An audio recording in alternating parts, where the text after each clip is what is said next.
The first reports about Brock Boeser's next contract price could be have dropped and could make things tough for the Canucks.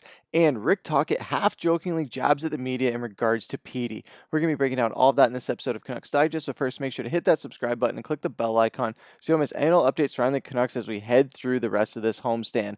Now let's hop into the first topic of the day, which is Boeser contract update.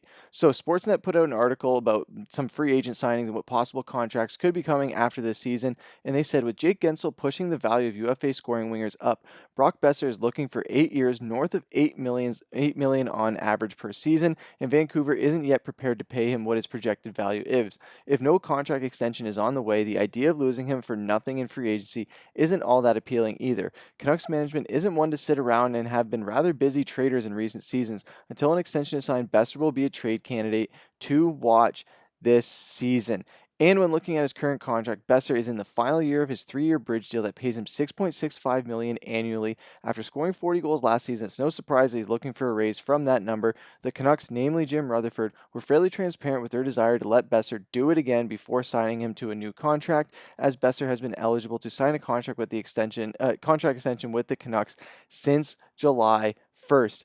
And the Canucks selected Boeser with the 23rd overall pick in the 2015 entry draft. Despite being on pace for over 30 goals over multiple injury-plagued seasons, Boeser hit the mark for the first time ever in his career last season and added 10 more to reach an even more impressive final tally of 40. So this is something where Brock Boeser, I've been saying it over and over and over again, that he is our most clutch player. He's probably one of the most important players that we have on this Vancouver Canucks team. He's one of the heart and souls of this team, and he is why this team is as efficient as they are and why they score as many goals as they do. It shows right there where last season, one of the leading goal scorers on this team, and he's still doing it again this season in a career or in a contract year where he can hopefully have an even better career year than he did last season. I know he missed a little bit of time due to injury, and he played a full season last season until the playoffs brought him out of action.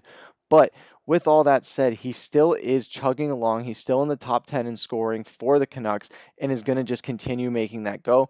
The reason why I've always said never trade Brock Boeser and pay him what he's due and what he's worth is because he is so valuable to this Canucks team. How many times have I gone on this show and said, the reason why we're in these games and why we can get rallies going is because of Brock Boeser. Yes, he may not be scoring the most goals for the team at certain points, but he's scoring the most impactful goals. He's scoring those clutch goals. He's getting rallies started. He's putting the team on his back and pulling off insane games like we saw in the playoffs against Nashville in the first round where he rallied off that hat trick. I know it's something that I always jump to when talking about Boeser, but it's one of the things and probably the game that most embodies what he's capable of and why he is such a talent that he is. And that's why if it's $8 million a year, pay him. Do whatever you can to make sure that you pay him. I know he's a bit older than most players worth that money would be, but he is so meaningful to this team. He's one of the 4 pillars of this team. I know Quinn Hughes is one of them, JT Miller, Elias Pettersson. Jake DeBrusk made a case for that to be a temporary 4th pillar in the absence of JT Miller and Brock Boeser, but now DeBrusk is that 5th one. But Brock Boeser is such an integral part of this team, not only from what he can do on the ice, but also off the ice, how he's been embraced by this Vancouver community, why he's chosen to stay here for as long as he has, and why he wants to stay in Vancouver. He's made an impact in this community, and he wants to keep doing that on and off the ice, whichever way he can, whether it's within the organization, with fans, or just any way he can in general. That's what he's going to do, and that's also more incentive to bring him back no matter the price tag. I know they went out and spent a lot on Elias Pettersson last season, and we've seen where that's gotten us right now. He started to pick it up as of late. We're going to touch on that in our second topic today. But when it comes to Brock Boeser, pay him. He's proven that he's worth it, and yes, injuries have plagued the production and putting up the numbers that he's capable of putting up, but now we're seeing the healthy and almost a new prime Brock Boeser like we saw last season. I know this season, like we said, the injury and the injury last season, but all of that is behind him, and with the rest of the season, if he can stay healthy, I have no doubt that he's going to hit those 40 goals. I think he's just going to go on a heater of a run, whether it's just before the holidays or just going into the new year. I think a Brock Boeser heater is coming, and we're going to see a whole entire different animal because it is a contract year. But what do you guys think down in the comments below? Let us know what you guys think about Brock Boeser. What would you pay him? And if it is $8 million a year, would you pay that, and how many years would you lock him down for? Love to hear you guys have to say down in the comments. So that's going to take us into our second topic of the day, which is Tocchet half jokes with the media. So after the post game press conference after the St. Louis game last night, they were asking him about Petey. He said, "Yeah, I mean, what do you expect? That's what you expect him to do, right? He's done a good job producing. I don't know what else to say. You guys are obsessed with Petey, huh? It's Petey, Petey, Petey every game." And then Farhan Lalji was saying, "Well, when he's getting paid that money, we got to ask about it." He says, "I know, but every game, you guys are good at it. You analyze the game. Why do I have to? When I ask questions at TNT, I never always, hey, this player, I love you guys, but it just gets old."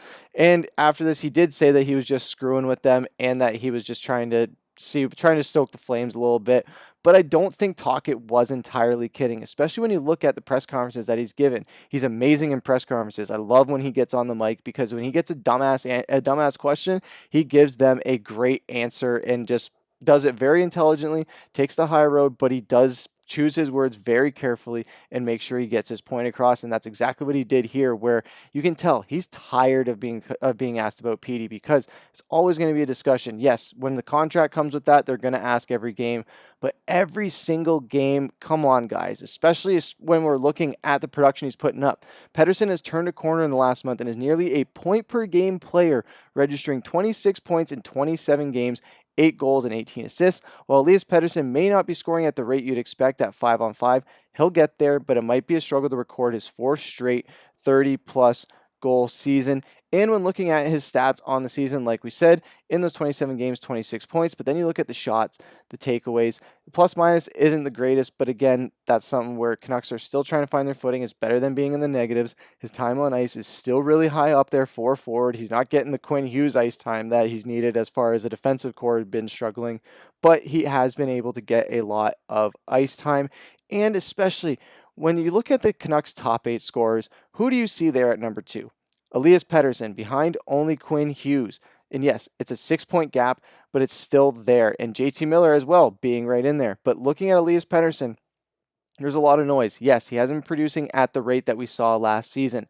But like the article said, he's going to get there. I fully have the confidence that he's going to get there. But when you look at those numbers, it kind of speaks for itself. Yeah, he's not scoring the goals like Jake DeBrusk's scoring, but he's getting the assists and getting involved in creating opportunities for those guys, and he's still maintained his position as a top 8 scorer. Actually, not just a top 8 scorer, a top 2 scorer on this team with all the noise that's happening. We've definitely seen a newer Petey as of late. We're starting to see some of the old Petey. Hopefully the old Petey comes back in full swing as the season goes on. And like I said with Brock Boeser, I think we're starting to see the best of Petey yet to come as far as this season. I know Brock Boeser going into next year, or next calendar year, I should say, not next season, but next calendar year in the new year. I think Brock Boeser is going to go off on a run, and I think Elias Pettersson is due for that. I think we're going to see a lot of these core members of the Canucks team really just start to go off and find their heater streak. And we're going to see how the Canucks were last season, where we've seen it a bit this season, just not in as many goals, where the Canucks spread the puck around. It's not just one player scoring like Connor McDavid. It's not just one player scoring like all the other teams. They're spreading the puck around and making sure that other guys are scoring. So yes, while some guys' totals and goals may not be as high, their point totals are high, and the puck is getting spread around, so it's not just one person scoring. We have multiple goal scorers that can make things happen, as evident by the top 8 goal scorers right there. Kiefer Sherwood popping up there, JT Miller, Pius Suter, Brock Boeser.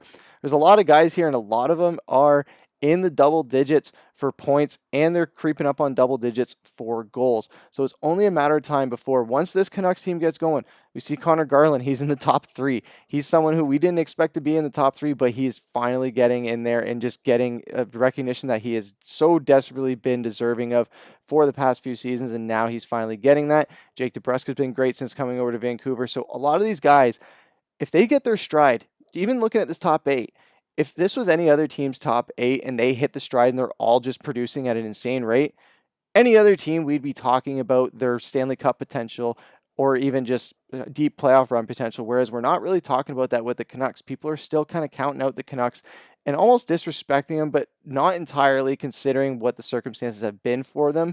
But still, as far as Canadian teams go, we're not talked about in the top dogs. As far as NHL teams go, we're not talked about in the top dogs.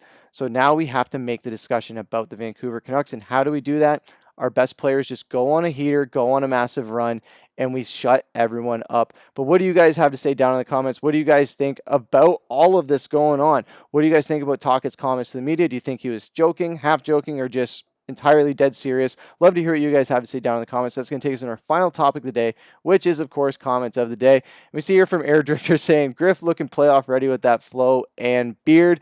I thought this was a hilarious comment that I had to share it as the comment of the day because, yes, my hair is getting long. The hair is going to be getting cut soon before the holidays, so don't get used to the flow. But for the playoffs, probably will bring it back. The beard is going to be staying, so that's something that I'll be thankful for. As long as the Canucks keep winning games, I'll keep it on there. So if they eventually go on a run where they don't lose many games, who knows? Maybe I keep it throughout the rest of the regular season into the postseason, or it just comes back for the postseason. We'll see how that goes. But thanks again for watching, guys. We'll always love to appreciate your comments down in the comment section, interacting with you guys, and all the support that you guys give. But make sure to leave a like, comment, subscribe, hit that bell button so you don't miss any and all the updates when they drop. But I've been your host, Griff.